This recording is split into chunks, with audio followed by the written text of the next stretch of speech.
Welcome. Tonight is Monday, March 9th, 2020. This is the regular City Council meeting for the City of St. Peter. It is 7 o'clock p.m. We will call the meeting to order. Would all please join in the Pledge of Allegiance? I pledge allegiance to the flag of the United States of America and to the republic for which it stands, one nation, under God, indivisible, with liberty and justice for all. Everyone should have a copy of the agenda. Is there any changes, corrections to the agenda? If not, is there a motion to approve? Make a motion to approve. Second. All in favor of the agenda as presented, please signify by saying aye. Aye. Opposed? Agenda is approved. Next, we have the minutes from our February 24th, 2020 meeting.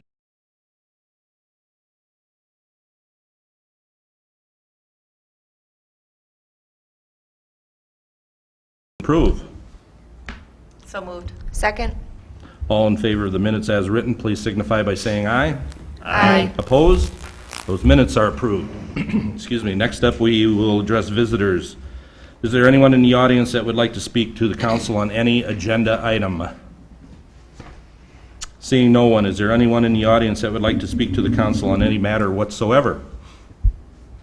Seeing no one, we will move to the consent agenda. The consent agenda begins in detail on page 8 and concludes with the resolution, excuse me again, on page 25. And includes the following budgeted purchases in excess of $10,000. To BWBR for facility building study for $12,500. Following license applications. Temporary gambling license for Ducks Unlimited at Gustavus for March 13th, 2020. A short-term 3-2 on-sale beer license to the St. Peter's Softball Association for 1401 Nicollet Avenue from May 1st, 2020 to July 29th, 2020. A temporary soft drink license to the St. Peter's Softball Association for 1401 Nicollet Avenue for May 1st, 2020 to October 27th, 2020, plus the regular schedule of disbursements for February 20th, 2020 through March 4th, 2020. Are there any changes, questions, comments on the consent agenda? If not, is there a motion to approve? So moved, Mr. Mayor. Second it. Now, any questions, comments? Call the roll, please, Barb. Councilmember Noel? Aye. Councilmember Carey Johnson? Aye. Councilmember Vance? Aye. Councilmember Berkman? Aye. Councilmember DeVos? Aye. Mayor Zeman? Aye. Councilmember Ed Johnson? Aye. Consent agenda is approved. Next, we have unfinished business, which there is none, so we will move to new business. And the first thing up is a 2020 equipment certificate purchase for police radios. And Chief? Mayor, members, before the chief gets here, while he's coming up, I do have to mention that this was, if you like this memo, it was written by me. But the reality is that it was written by the chief mostly. And so when we transferred it to the appropriate format, there was an error made. So that's why I'm the author. But we work on this stuff mostly together if you like it. Chief? There's some typos on Don't law. have to Law vote of on all that. things, law enforcement is typed wrong.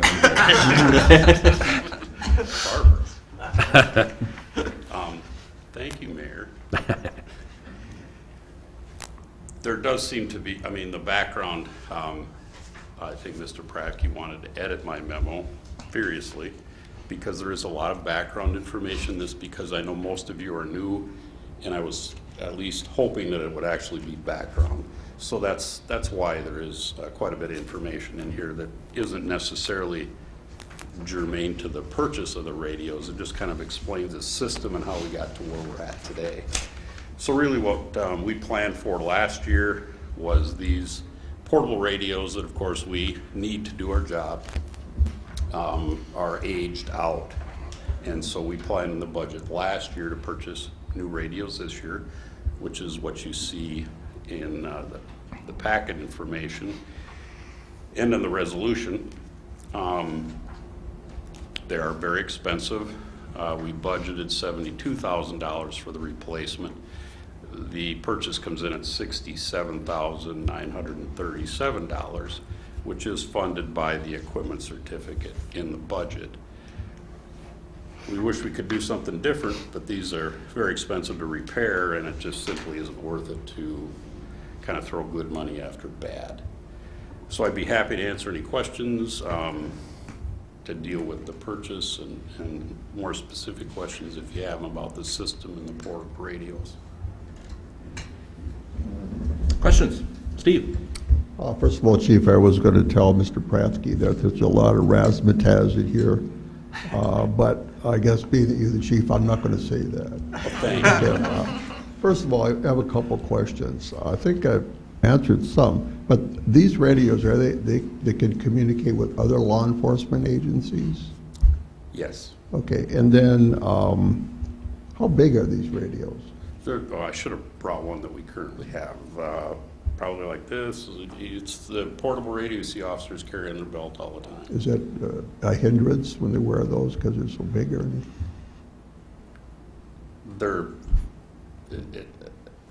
I guess they are, but it's kind of what we have to do.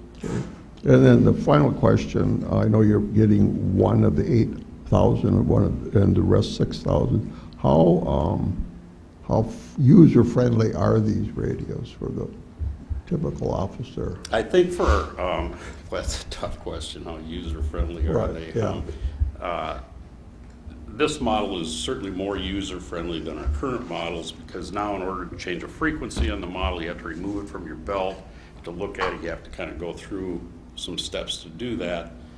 This particular model, you can actually look down at the radio and there's a display on the top of it rather than on the front of it. So that makes it easier to change a frequency, especially, when you're in a stressful situation.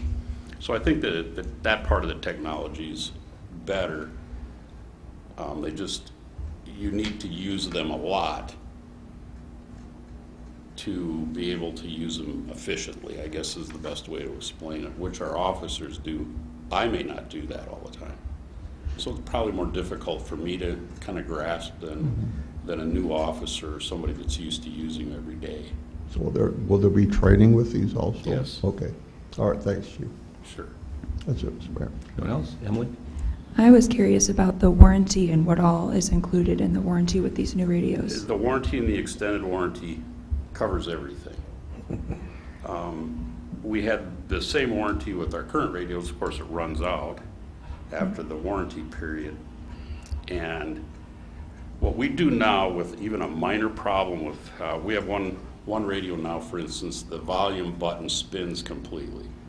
And to fix what seems like a minor problem, we take it to Mankato Alpha Wireless. They can't fix it on site.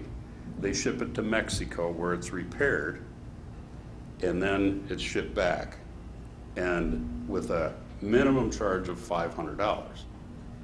It's just untenable to kind of keep that up for these kind of minor issues. But what happens is they're computers. Yep. And I put some information in here about encryption, those sort of things. So it's like any piece of computer equipment, and it becomes just an expendable item. Thank you. Yeah. I'm sorry. I'll wait. Carrie, go ahead. I was looking over the background information, and I actually really appreciated all this detail and information. I thought it was helpful.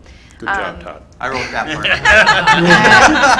As a new council member who doesn't know a whole lot about police radios, it was helpful. I was reading in here in 2013, that's when we purchased the current set, and then shortly, within that year or the next year, they no longer produced that model. And then just recently, at the end of this last year, they stopped repairing it. So with changing and increasing regulations, with advancements in technology, with this purchase, how likely is that going to happen, 3 years and 1 month from now? This is exactly. I mean, that was part of the problem with when we were forced to change what we were doing in technology. So when Minnesota kind of scaled this out, okay, from the metro, and it kind of went out to the rest of the state, we were the last part of the state to get this rolled out to us. So that put us, you know, a couple of years behind on the 8 ball from when this started. So these radios were already getting dated. So to answer your question maybe more directly, we're hoping to get 8 years out of these radios. Okay. That's really what our expectation is. And very possibly longer, but it is a model that they're going to support for at least 8 years, Okay. because it is that new. But the model that we currently have was already old by the time we got into the technology. Okay. Thank you for clarifying that. Yeah, I think that was helpful. Shannon, It did did. you have a question? No, but I will second Carrie's thanks. The level of detail was really useful, I thought. Okay. I thought I saw another hand here yet. No, Oh. I use the same ones for the fire department, so I Oh, know what all he's right. talking about. Okay. And they're nice because they can, whoever dispatches us can give us a channel that we can use, and we have that channel. And if we need to, if Matt, the chief, needs to call anybody, he knows what channel to turn to get a hold of them. And if we get called to help another town, whoever dispatches us tells what channel to talk to, like Nicollet, for instance, or Casota. Any other questions, comments? The resolution authorizing 2020 equipment certificate purchase for the trunk portable radios for the police department appears on page 30. Is there a motion for approval? Make a motion to approve. Second. Any more questions or comments? Call the roll, please. Councilmember Carrie Johnson. Aye. Councilmember Graham. Aye. Councilmember Blueflat. Aye. Councilmember DeVos. Aye. Mayor Zeman. Aye. Councilmember Ed Johnson. Aye. Councilmember Noel. Aye. Resolution is approved. Next up, we have the Highway 22 Trail Support Request. Mayor, Todd? members, information is included in your packet starting on page 31. You've had the opportunity to talk about this actually a few times at either workshops or goal-setting sessions, and you've had presentation from both DOT and the DNR on this issue. At your last workshop, we had a discussion about whether you wanted to move forward. The goal here is, if you are so inclined, to provide a resolution of support that provides opportunity and comfort level to both the DNR and DOT on working on scoping on a multimodal trail between St. Peter and Mankato within the Highway 22 corridor. This doesn't obligate you to any funding of any type, but as Highway 22 is being reviewed by DOT for improvements over the next couple of years, the work coincides well with development of potential trail bed as a part of this.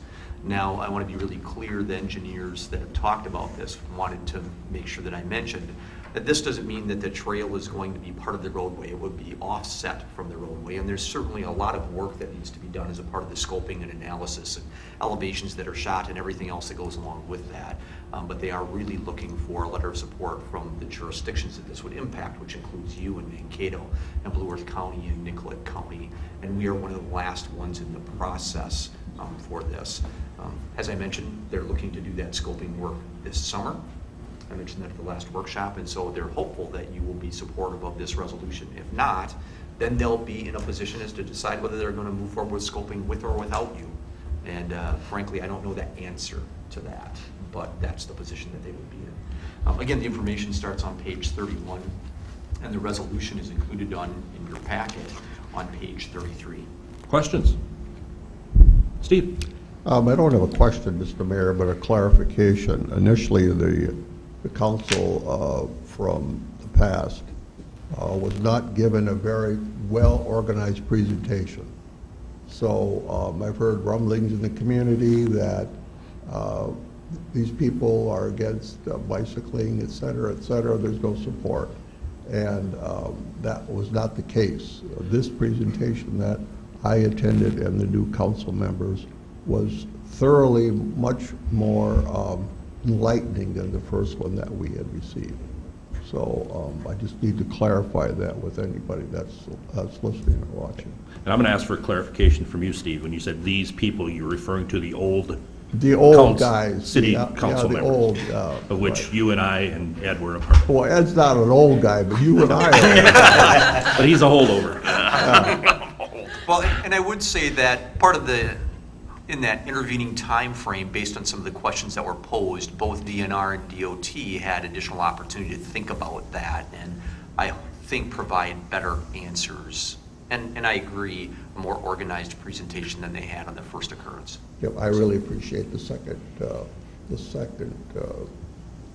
grouping that we had and the discussion. I really appreciated that. Anyone else? Ed? Are snowmobiles allowed on this thing in the wintertime? Yeah, so this is a multimodal trail, so yeah, it would include that as well. Yeah, so it's not just bicycles. It could be rollerblades and snowmobiles and other things, including potentially horses. And, yeah. Ed, you weren't at the last workshop, but the head of the Nicollet County and the LeSueur County spoke to me and was wanting to come and express his support from those snowmobile trails organizations. So they're aware of what's going on, and they're in favor of it. So, Okay.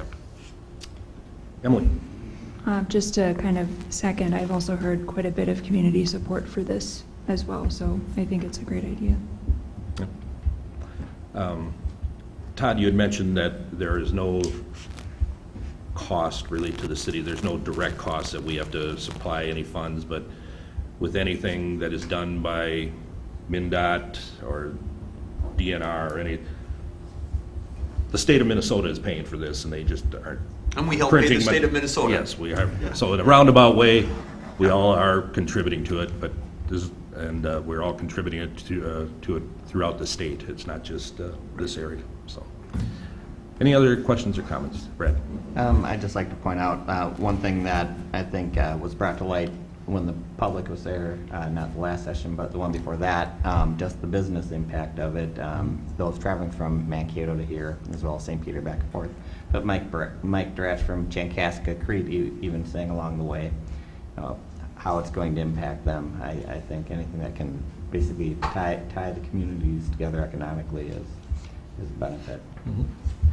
I would say, Mayor and members, that this is really the second step in a process that moves forward. There's a master planning work that goes down, and that's why we talk about this as being a state trail, state mandated trail. This is doing that scoping work. So to be clear, this does not provide funding or get a trail built. There would be a separate process to secure funding for that. And so that would be into the future, sometime likely after 2023, 2024, or beyond is when that would occur.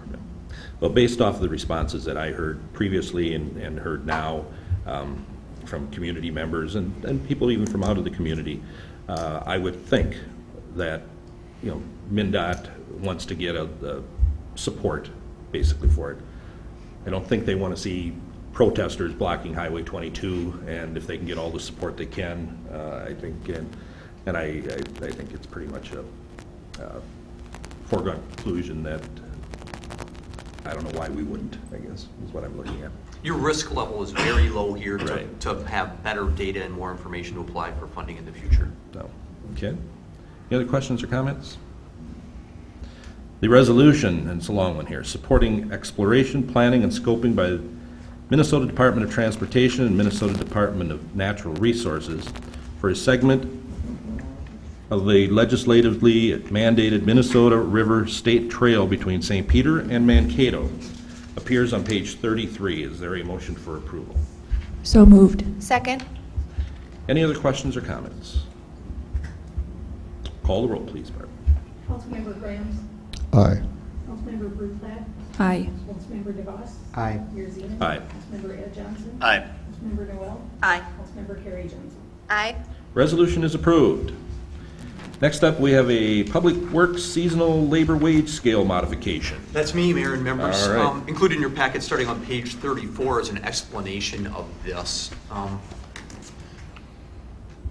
We're looking for you to modify the current scale that you have, which has a ceiling at 4+ years, at 4 years. And so employees that work for Public Works start out at $10.25, and every year thereafter they get an additional 25 cents up until that 4th year. And then even if they work a 5th year, they get paid at the 4th year level, or a 7th year, they work at the 4-year level, as an example. So the goal here is frankly to try and continue to keep some of our well-seasoned summer employees by encouraging them to stay with us more than 2 or 3 or 4 or 5 years. And so that's been an increasingly challenging issue. And it's also part of the evolution that we've seen in folks that want to work for you during the summer at Public Works. We've seen a dramatic change in the age demographic of those folks over the last 10 years, frankly.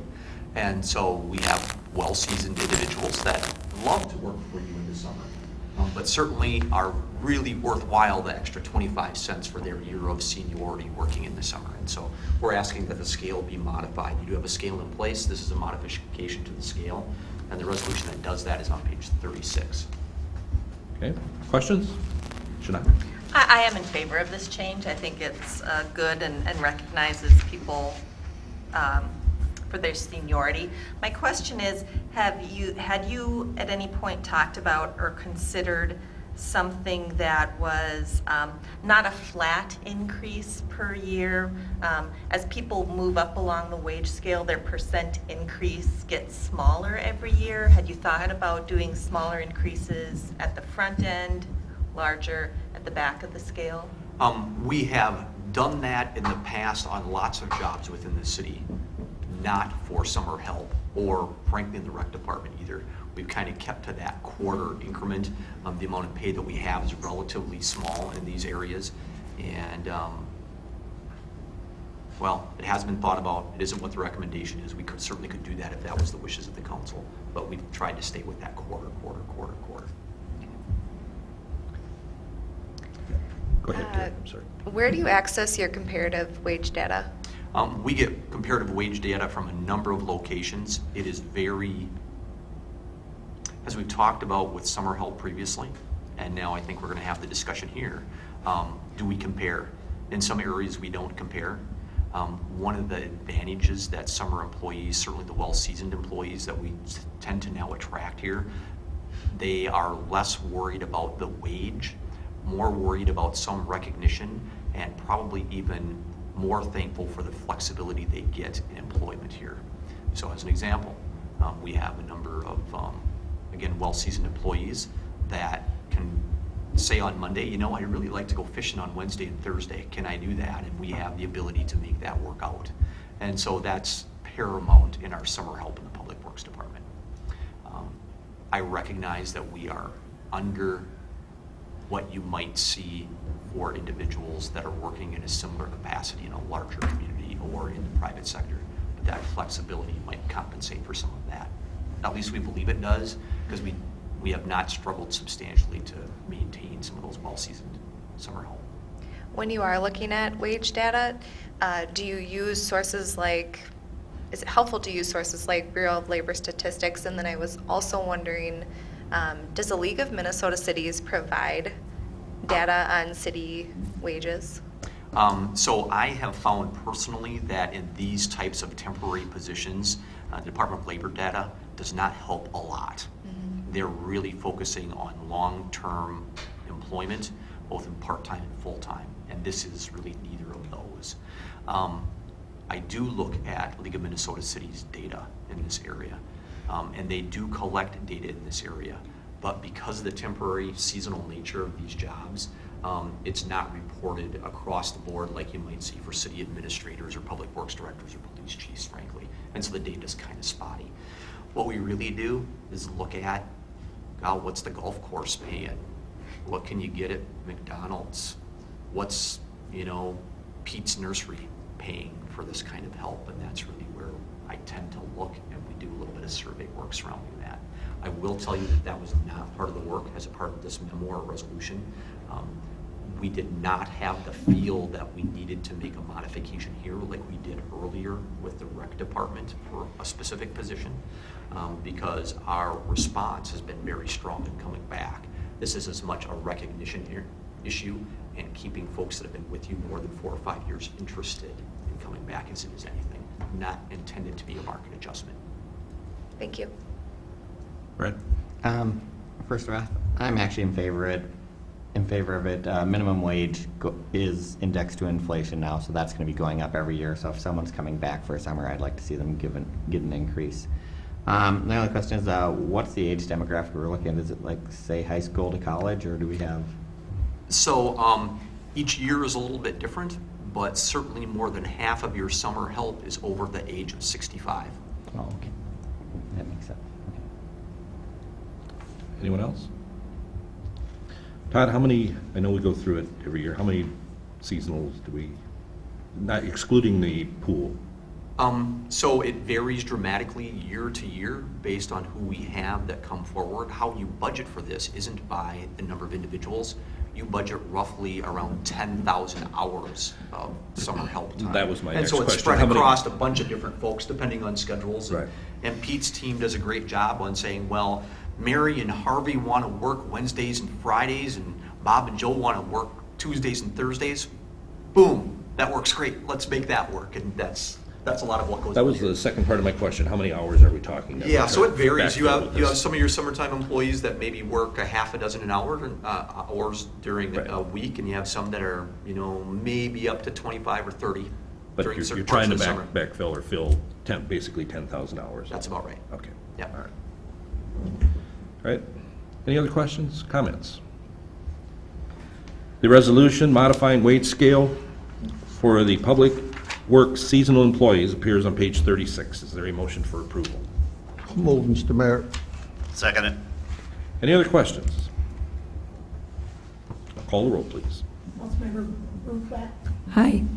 Councilmember DeVos. Aye. Mayor Zine. Aye. Councilmember Ed Johnson. Aye. Councilmember Noel. Aye. Councilmember Carrie Johnson. Aye. Councilmember Graham. Aye. Resolution is approved. Next up, we have a new business license application. Todd. So, Mayor, members, this is included on page 37 with a resolution on page 38. Hy-Vee has submitted application for soft drink and tobacco licenses, and there's nothing that we found in the background investigation that would prohibit them from having those licenses. So, all approvals recommended. Okay. As the chief who stood in your stead last time, these are coming to us because they are brand new, otherwise it would be on the consent agenda. That's exactly correct. And for those out there that are wondering if Hy-Vee is coming, I don't think they'd spend the 50 or 60 bucks on this if they weren't coming, right? I think that's true. Any questions? The resolution approving the new licenses appears on page 38. Is there a motion for approval? Make a motion to approve. Second. Any other questions? Call the roll, please. Councilmember DeVos. Aye. Mayor Zine. Aye. Councilmember Ed Johnson. Aye. Councilmember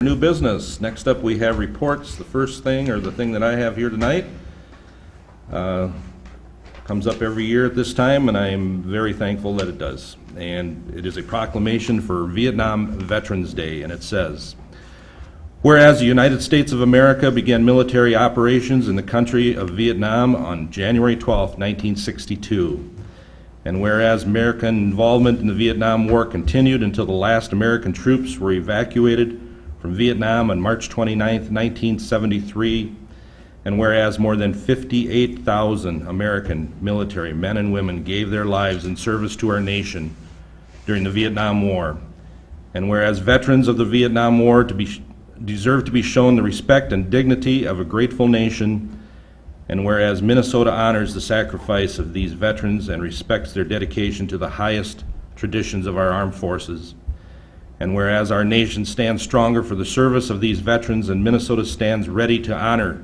their proud legacy with our deepest gratitude. Now therefore I, Charles Zeman, Mayor of the City of St. Peter, do hereby proclaim March 29th, 2020 as Vietnam Veteran Day in the city, and hereby do encourage St. Peter's residents to honor the sacrifices made by all veterans of the Vietnam War by attending the Vietnam Veterans Day ceremonies in witness thereof.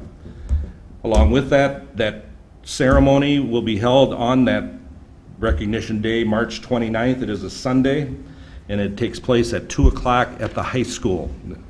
And I know I've seen online, I think through the chamber and through maybe their website, that they are offering rides to people in the nursing homes or somebody that cannot get there on their own. They are offering rides to pick them up and take them back after the ceremony. So I encourage everyone to attend. It's usually quite a moving ceremony. They, at the end, or during the ceremony, they have one veteran usually speak and go through his experiences, his or her experiences of the Vietnam War. So that's all I have. Mayor members, I have 4 or 5 things that I want to mention. First of all, I want to kick it off by yielding the floor to Councilmember Bruflat. As you may recall, a couple of weeks ago, we went to the APPA, American Public Power Association, legislative rally in Washington, D.C. So Emily, I don't know if you have any comments that you'd like to share? Sure. Yeah, well, the trip to DC was just really a great experience. I learned so much. I'll tell you a little bit about the structure of our time. On Tuesday of that week, we spent some time meeting with the staff of Tina Smith and the staff of Jim Hagedorn, talking with them about the issues brought forth by the MMUA. And then probably the highlight was the Wednesday time. We spent half the day at the Capitol and listened to this lobbying from the MMUA to the legislators. And it was a big group of Minnesotans, lots of people from all over our state kind of congregating together and talking to these legislators about public power. And that was really interesting to see as a spectator this year, and just a really good experience. There was also a lot of opportunity for networking, and I'm getting to know people from SIMPA and other parts of the state, some other mayors and other city employees. And so it was a good experience all around, and I would recommend it to any of you who would want to go in the future. Okay, thank you. Todd, do you have anything to add with that one? No, I would mention that Councilmember Bruflat led one of the meetings in one of the congressional offices, so that was great, and was a fantastic navigator of the subway system and everything else, so that was fantastic. We got to where we needed to go, so that was wonderful. All right. All right, Mayor members, let me get to the next one, which is superintendent recruitment. As you may be aware, I've been asked to participate in the school superintendent process so far, so I spent a few hours on Thursday and Friday working on that. As some of you may know, there are 3 candidates that are finalists that will be back in our community next Thursday. So we'll have some touring and some other responsibilities as it relates to that. But if you have any questions, let me know. We visited with 6 candidates, and there were 2 different committees and the school board, totaling 3 groups that met with the candidates on Thursday and Friday. So it's great that we have people that are interested in coming to our community. We have a wonderful community, and there's always a comment about how St. Peter looks really good. Not just that the high school looks great, but the community itself looks really good. And so that's always great to hear. I do want to mention the St. Patrick's Day Parade. As you might guess, it's on St. Patrick's Day. And so that's next Tuesday. I know a number of the council members will be participating in the parade, handing out candy and other swag that will be available. And so that parade starts at, I think it's 5 o'clock. Is it 5 o'clock? I'm trying to think. It was 5 or 5:30. I think it's 5. Yeah, I think You know it's what 5. would really be a good thing to hand out? What's that? Chapstick. That would be a great thing to hand It would be, out. wouldn't it? Let's see what we can do. Okay. We'll see if we can get them something to hand out. It's just the right time of year for that, Yeah. so we'll see. That would be great. So I appreciate, so anyway, the parade generally goes from Broadway south on 3rd Street to Mulberry. And so if you're interested, it is a great time. We always laugh about it, that sometimes it's been warm. God, there have been a couple of years when it's been 65 plus degrees, and a couple when it's been like cold. And You know, but the thing is that one year Jeff Brand and I rode in it, 8 years ago now, 9 years, whatever it is, and it was 81 that day. And last couple of years, it's been low 40s, and the amount of people are about the same. Yeah. I mean, they're 10, 15 deep in some places. yeah, this is sponsored by the ambassadors, and it's a great community event. It really is a wonderful kind of community event. You get to bump into all your neighbors and catch a Tootsie Roll, maybe chapstick this year. Yeah. Yeah. Okay, so St. Patrick's Day Parade, again on Tuesday the 17th, starting at 5 o'clock on 3rd Street. The other 2 that I'd like to mention is Census. We have a Census Complete Count Committee, but I want to mention to folks that within the next 2 weeks, information will start flowing out from census to people's households. And so there's invitation to participate and those kind of things. We are also working very diligently. The Complete Count Committee is working very diligently to ensure that everyone gets counted here in St. Peter. We have 3 primarily undercounted demographic groups that we hear from census they want to make sure that we cover. And so those are, it's a little bit surprising. It's snowbirds are the number 1. Snowbirds are the number 1. So those folks that might go down south maybe from New Year's to, you know, the 15th of April or something like that, they should be counted here. We want to make sure those folks get counted here. And then new immigrant population, as you can imagine, making sure people who haven't been in the country before and don't really know what census is or what it's about. And then children under 5. Families with children under 5, for whatever reason, sometimes folks, if my child isn't in school, they don't necessarily need to be counted. Well, that's not the case. We want them all counted. And so, as we've mentioned before, for every person that doesn't get counted within the city of St. Peter, that's the loss of about $15,000 to our community over the next decade. So we want to make sure that we get everyone counted. So that's my census story for tonight, and we'll keep ringing that bell. April 1st is Census Day, and so rest assured you'll be receiving information at your household. Please participate in census. And the last one, I want to mention the hospital CEO. We have a welcome event for the new hospital CEO. We started, now a couple of weeks ago. And so Joseph Stratton is the new hospital CEO, and so there's an event at the hospital from 4 to 6 on Thursday to welcome him to the community. So if you didn't get a chance to meet him during the candidate process, or haven't bumped into him at the hospital over the last week and a half or so, this is a great time to get to meet him. And his family will be here, and so it'll be a really nice event at the hospital. So, Mayor, members, that's all I have for you for tonight. Okay. One thing I was going to say on your the complete count committee that we have for the census, we have a lot of diversity Yes. on there, and hopefully being able to reach a lot more people that maybe we wouldn't otherwise. So, besides that, anybody else have anything they would like to share or add? If not, Todd? So, I wasn't thinking, I have complete count buttons for everyone on the city council. So please feel free to wear this liberally and encourage people to be counted. Anyone else? If not, is there a motion to adjourn? Make a motion to adjourn. Second. All in favor of adjournment, please signify by saying aye. Aye. Opposed? We are adjourned.